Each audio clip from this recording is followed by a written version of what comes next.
Halo semuanya, perkenalkan nama saya Nimar Sinaga dari kelas 2 SIB dengan NIM 2357301052. Jadi di sini saya akan membuat video mengenai pertemuan eh, terakhir dari mata kuliah pemrograman framework, yaitu pertemuan 4 mengenai Tailwind. Jadi di sini saya akan menjelaskan dulu apa sih pengertian dari Tailwind, apa sih kegunaannya, dan bagaimana cara menggunakannya. Baru setelah itu nanti saya akan praktekkan di akhir dan akan menampilkan outputnya seperti apa. Nah, jadi di sini Tailwind adalah framework utility first untuk CSS yang sangat populer di kalangan web developer. Nah, kegunaannya itu cukup banyak.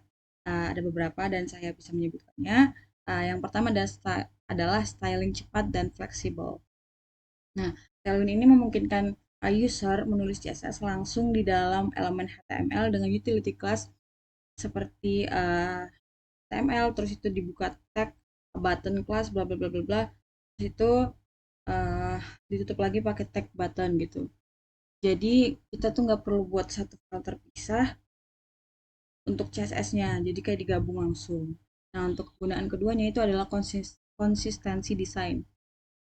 Nah, karena semua desain dan utility class sudah diatur dengan sistem desain, kayak spacing, warna, font, menjadi menjadikan hasil tampilannya itu jadi lebih konsisten di seluruh website atau aplikasi. Jadi kayak kita nggak perlu atur manual, dia kayak udah teratur secara otomatis. Nah, yang ketiga, ada mudah dikustomisasi. Nah, Tailwind ini sangat mudah disesuaikan lewat file konfigurasi. Contohnya, kita bisa pakai tailwind.config.js. Di situ kita bisa mengatur kayak brand, ukuran font, size fontnya, dan lain-lainnya seperti itu. Selanjutnya yang keempat ada responsive mobile first. Nah, si Tailwind ini punya sistem responsif built-in yang memudahkan bikin tampilan mobile friendly. Contohnya itu uh, nanti kita bisa lihat di dalam codingannya. Tapi sini saya sebutkan dulu kegunaannya. Dan yang kelima adalah tidak perlu menulis CSS custom. Nah, kita bisa bikin layout yang otomatis tanpa menulis satu baris CSS.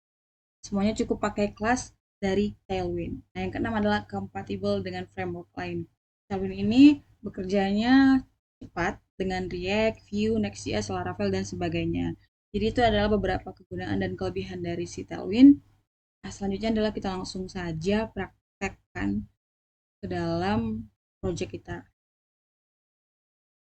Oke, selanjutnya adalah kita buka Visual Studio Code kita. Kita fullin aja. Kita buka project kita. Di sini saya sudah buka, tapi saya akan kasih tahu gimana cara buka project kita. Tinggal kita buka file, kita klik open folder. Nah, di sini kita bisa buka project kita. Kalau nama saya projectnya adalah indie_2sib. Nah, kita bisa pilih saja. Nanti akan tampil seperti ini. Nah, jadi di sini kita harus membuat codingan sesuai perintah. Yang pertama adalah kita harus menginstal Tailwind CSS. Caranya adalah bagaimana? Kita buka terminal kita. Cara buka terminalnya adalah titik tiga ini. Terminal, new terminal. Di sini saya sudah install, tapi saya kasih tahu dulu caranya bagaimana install. Oke, dengan sini kita pilih yang uh, kita pilih yang ya ini. Kita pilih yang CMD. Aduh, ketutup. Kita pilih yang CMD. Ini command prompt. Baru kita ketikkan npm yang tadi itu. npm install tailwind css at tailwind css /5. Nah, selanjutnya adalah kita enter. Tapi karena saya sudah buat, jadi saya tidak perlu membuat lagi. Tapi caranya adalah seperti itu. Selanjutnya ketika itu sudah terinstall, kita harus mengetikkan configure the feed plugin. Nah, jadi di dalam fight.config.ts kita ketikkan si import ini. Nah, kita buka aja langsung. ts. Nah, di sini. Jadi kita buat satu file baru dengan nama fight.config.ts. Kita ketikkan nih sesuai dengan perintah. Sudah, setelah itu kita lanjutkan import tailwind css. Nah, di sini kita buka nih di indeks.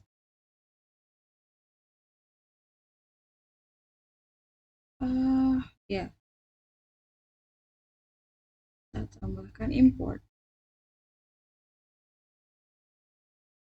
Nah, ini dia. Line 70. Ketika sudah sesuai, kita lanjutkan ke tahap berikutnya. Nah, ini kita masukin semuanya. Kita ketikkan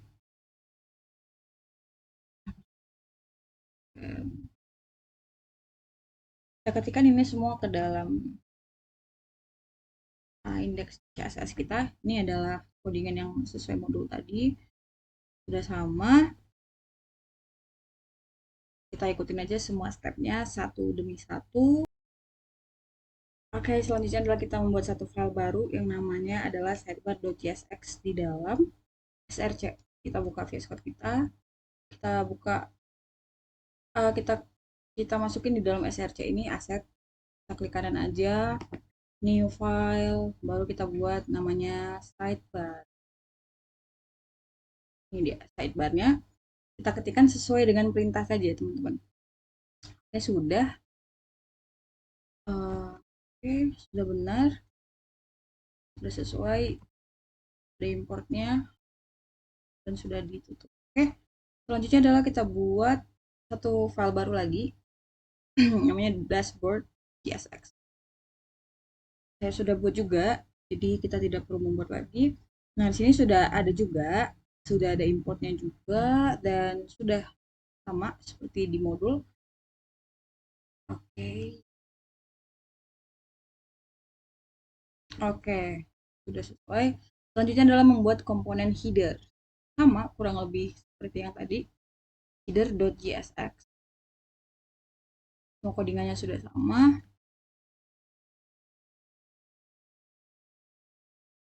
Oke.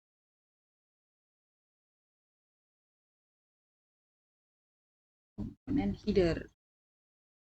Oke, sudah sama. Kita buat lagi di dalam app.jsx kita seperti ini. App.jsx. Nah, kita buka. Kalau ada codingan yang lain itu bisa di komen aja. Kalau memang mau dihapus juga boleh. Pakai yang perlu-perlu aja. Nah, di sini perintahnya adalah membuat return class name 3 seperti ini. Kita buat 3 untuk sidebar, header, dan dashboard. Oke, return. Nah, ini dia. Dari line 35 sampai line 51. Nah, ini ketika mengetikkan di line 36, 40, dan 44 ini, sorry, 38, 42, dan 46, kita nggak usah ngetik sampai habis kayak sidebar. Nah, itu kita cukup ketik side aja, jadi langsung kita tap. Kenapa? Biar dia terpanggil di atas ini importnya gitu. Nggak usah diketik sampai habis manual, biar nanti dia terpanggil. Karena kalau dia nggak terpanggil, dia akan abu-abu seperti ini. Dan itu tandanya nanti dia nggak keluar hasilnya.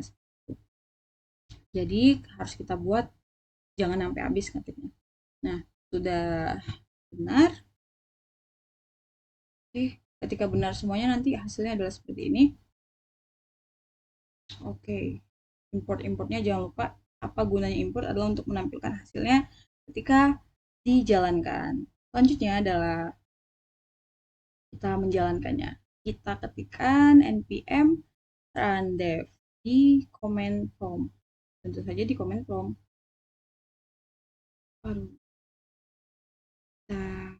Kita geser dulu command prompt. Nah, npm run dev.